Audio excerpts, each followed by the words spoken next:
Pessoal, estamos aqui mais uma vez para falar a respeito dos direitos humanos e com um foco específico no texto do professor Costas Douzinas, texto Paradoxo dos Direitos Humanos. A gente já discutiu aqui uma visão geral do pensamento do autor e do texto, tratou aqui também já nos vídeos anteriores a respeito da primeira tese do autor, proposta com base no axioma apresentado pelo mesmo, e agora nós vamos tratar da segunda tese. Lembrando qual é o axioma apresentado pelo autor, qual é a afirmação que ele faz, que os direitos humanos são uma forma de resistir à opressão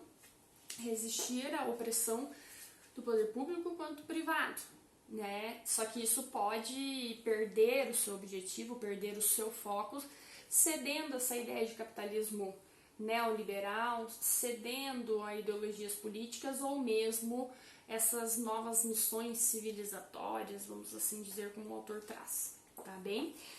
Aqui na sequência, aqui na segunda tese, com base nesse axioma, ou seja, nesta afirmação apresentada pelo autor, nós temos ali que poder e moralidade, império e cosmopolitismo, soberania e direitos, lei e desejo, não são inimigos na verdade, mas caminham juntos, é isso que o autor quer dizer.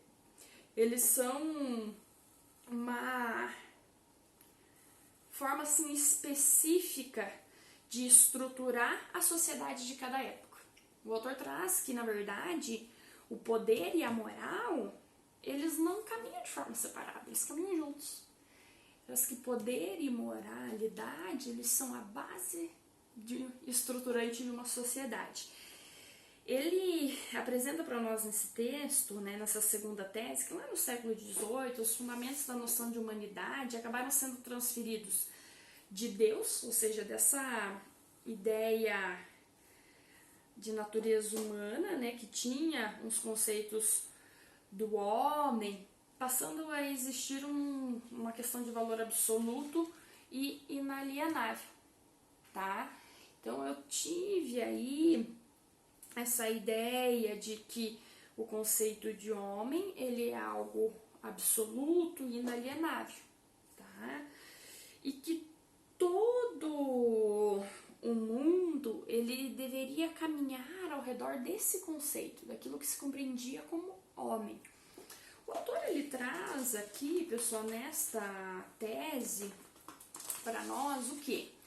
Que essas declarações que surgiram lá no século XVIII, falando de direitos, né, naturais, inalienáveis, independentes de governo, de fatores temporais e locais, seriam direitos eternos ao homem. O autor, ele não questiona isso, né? Ele não questiona essas declarações propriamente, mas o que o autor destaca é o seguinte: ora, eu tenho uma concepção política. Eu tenho os direitos do homem como um ato, na verdade, como uma associação política. É um ato que trata da criação de um novo tipo de nação ou de Estado, trazendo a figura de um legislador soberano. Por que o autor diz isso? Porque eu tenho uma declaração ali em tese que se aplicaria para todo mundo. Todos teriam aquela mesma disposição. Então, eu tenho direitos que eles surgem como uma fonte universal, né? Eles acabam, né, como a gente tem lá na Declaração da França, lá, a ideia de, sim, categórica, dizer que são uma fonte verdadeira de direitos universais. Ora, eu tenho então, na percepção do autor, uma nova alçada, uma nova categoria. Você tem uma ideia de nação mais ampla, tá? Só que são várias as discussões que o autor propõe nesse cenário.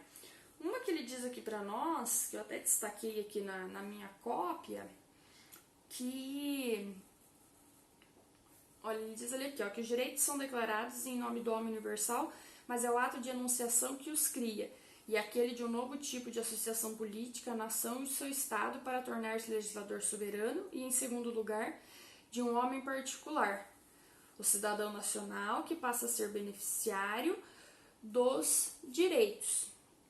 Ele diz assim que eu tenho duas figuras, né? Os direitos que são declarados em nome dessa figura de um homem universal, sendo um ato que cria uma nova forma de associação, uma nova forma de Estado, sendo direcionado, por outro lado, a um cidadão específico também. O autor diz que ele se direciona à figura de um homem específico. Eu tenho o legislador soberano que cria normas que se aplicam ao homem universal, mas estas normas são direcionadas ao cidadão. Mas qual cidadão é esse? Ora, o cidadão nacional, porque eu preciso ser nacional de algum estado para possuir a capacidade de ser beneficiada com esses direitos. É isso que o autor traz. O ponto central dessa perspectiva, dessa adoção do Estado nacional, dessa adoção da figura de nação-estado, é que ele vai existir com base na exclusão de outras pessoas, ou seja, eu tenho uma nação aqui que ela se funda na exclusão de determinados indivíduos. Porque eu não tenho uma nação interfronteiras, né? Eu tenho um Estado soberano com limites territoriais e assim sucessivamente. Então o indivíduo ele pertence àquela sociedade, àquele Estado-nação. Então o que essa percepção traz, tendo em mente já a primeira tese do autor, quando ele diz lá a respeito da questão dos bárbaros, daqueles que não são civilizados. Ele diz lá que os indivíduos, então, hoje da sociedade moderna, eles alcançam a humanidade quando? Quando eles fazem parte de uma sociedade e eles adquirem direitos políticos de cidadania. Esses direitos, o que esses direitos políticos de cidadania permitem a eles? Ora, eles garantem a condição desses indivíduos como uma natureza universal, tá? Qual que é o ponto central? Que eu tenho aqueles que são estrangeiros ou mesmo os bárbaros. Estes, né, são considerados como não cidadão. Se ele é considerado como um não cidadão, ele não tem direitos. Não tem quais direitos? Aqueles direitos humanos. Ele não tem por quê? Porque ele não é parte do Estado. Ele não tem porque ele não pertence àquele Estado enquanto nação. O autor diz que nessa concepção aqui política, né, de Estado, nação, eu tenho que esses grupos que não são cidadãos, né, ou seja, o estrangeiro, o bárbaro, né, ou seja, aqueles que não possuem direitos políticos de cidadania, ele diz que eles são vistos como um humano inferior aos demais. Por que ele é visto como um humano inferior aos demais? Porque ele não é um cidadão. Porque só seria cidadão aqueles que pertencem a um Estado enquanto nação e também alcançam a sua humanidade quando adquirem direitos políticos, tá? Então, há uma percepção de que aquele que não possui cidadania, portanto, ou seja, o refugiado, por exemplo, né, ou aquele que o estrangeiro que não tem, né, nada, ele hoje, nessa ideia de mundo globalizado, é a pior condição, o pior destino que se possa ter pela característica de inferioridade. Porque se você não é cidadão, você não galgaria os direitos humanos nessa percepção. Portanto, os humanos ali, nessa concepção que nós vimos do que é ser um ser humano, eles não existiriam, tá? Então isso é um verdadeiro paradoxo, como propõe o autor, né? Ele diz aqui que você trazendo em conta a humanidade e o não status de membro de algum grupo, né, você acaba sendo um relegado, você acaba sendo abandonado, largado. Então você acaba sendo forçado a fazer parte de um grupo, pertencer a um Estado-nação para que você adquira direitos, para que você adquira a condição de cidadania e por conta disso seja considerado um humano, você adquira a humanidade, tá? Essas ideias de estrangeiro, de bárbaros, refugiados, são aquilo que o autor traz como inumanidades. É um tanto quanto assustador pensarmos assim, mas para o autor, para o Costas Douzinas, isso ainda são, infelizmente, práticas válidas na sociedade atual. O autor traz que ainda são aplicados. Aplicados em que sentido? Como forma de considerar esses indivíduos como não membros da sociedade. Daí o autor cita como exemplo, diz assim, aqueles estados párias, eixos do mal, que ele diz assim que são herdeiros, lembra lá de quem? Do filósofo Sepúlveda, lá atrás da Espanha, que dizia que aqueles indivíduos que não pertenciam àquele grupo lá, ou seja, que os indígenas do México que não pertenciam àquela civilização espanhola, que eles não eram humanos, né? Que você tinha que acabar com aquela comunidade, acabar com as culturas deles, pois eles não poderiam ser considerados como humanos propriamente. Então o autor traz que infelizmente hoje, ainda hoje, há aqueles que são adeptos destas posições, tá? Ele traz aqui ainda, pessoal, né, logo na sequência, que, olha só, uma frase muito interessante, que o desamparo, a passividade, o ciclo de desenvolvimento das vítimas de desastres naturais ou provocados pelo homem, que amontoam as campanhas humanitárias, os tornam em crianças da humanidade, em nós mesmos, no estado original. Ele traz assim que o que acontece no final, pessoal? Nós acabamos vendo esses grupos, né, que não pertencem a um estado enquanto nação, eles acabam sendo vitimizados pelas suas próprias crenças, pelos seus próprios males, por aquilo que lhes foi imposto. E que, apesar de tudo isso, há aqueles que se interessam em ajudar este grupo a crescer. Se interessam em ajudar este grupo a se desenvolver e a sair desta condição. Tá?